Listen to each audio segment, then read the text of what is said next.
Naglabas na ng arrest warrant ang ICC laban kay Senator Bato de la Rosa ayon kay Attorney Harry Roque.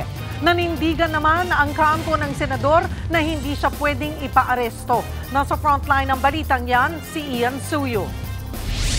Mag-iisang buwan nang hindi nakikita ng publiko si Senator Bato de la Rosa. Kasunod yan ng bali-balitang may arrest warrant ang International Criminal Court laban sa kanya kaugnay ng war on drugs. Sa Facebook post ng kaalyado ni De La Rosa na si Attorney Harry Roque, sinabi niyang inilabas na nga ang arrest warrant laban kay Bato na siyang nanguna sa drug war ng Administrasyong Duterte noon bilang PNP chief. Pinayuhan pa ni Roque si De La Rosa na huwag magpapakidnap. Kahit mismong abogado ni Senator Bato, mukhang naniniwalang may arrest warrant na laban sa kanyang kliyente. Parang totoo na talaga ito ata, itong arrest warrant na ito kasi maraming nang nagsasabi sa akin, hindi naman po pwede na gagawin na naman natin yung ginawa natin kay Tatay Digong, nadakpin na lang kaagad.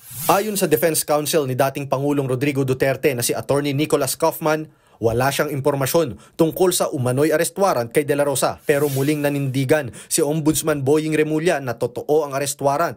Iginiit niyang hawak niya ang unofficial copy nito. Ang sabi naman noon ng ICC, kung wala sa official communication channels ang ulat, hindi ito kumpirmado. Sabi din ni Remulla, huling nakita ang senador sa Pampanga. Pero ang kampo mismo ni De La Rosa, wala raw ideya sa kinaroroonan niya ngayon. Hindi rin daw nakakausap ni Attorney Torion ang kanyang kliyente. Tanging asawa lang daw nito ang kausap niya. Sa ngayon nakabinbin pa sa Korte Suprema ang petisyon ni na dating Pangulong Duterte at De La Rosa na kumukwestiyon sa pakikipagtulungan ng gobyerno sa ICC. Pero ayon sa ICC accredited lawyer na si Gilbert Andres, pwedeng isuko ng Pilipinas ang isang akusado sa International Court. Base raw yan sa International Humanitarian Act. Nakasaad dyan na maaaring i-transfer ang isang akusado sa alinmang korte o international tribunal para sa grave crimes. Kasi ang ini-implement po, ang sinusunod po ay yung batas natin mismo, no? Yung Republic Act 9851 or the IHL Act.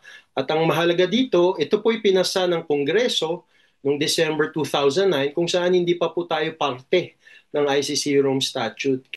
Nagbabalita mula sa Frontline, Ian Suyo, News 5. Mga kapatid, Cheryl Cosing po. Maging maalam at may pakialam sa mga napapanahong issue at headlines. Mag-follow at mag-subscribe na sa social media pages ng News 5.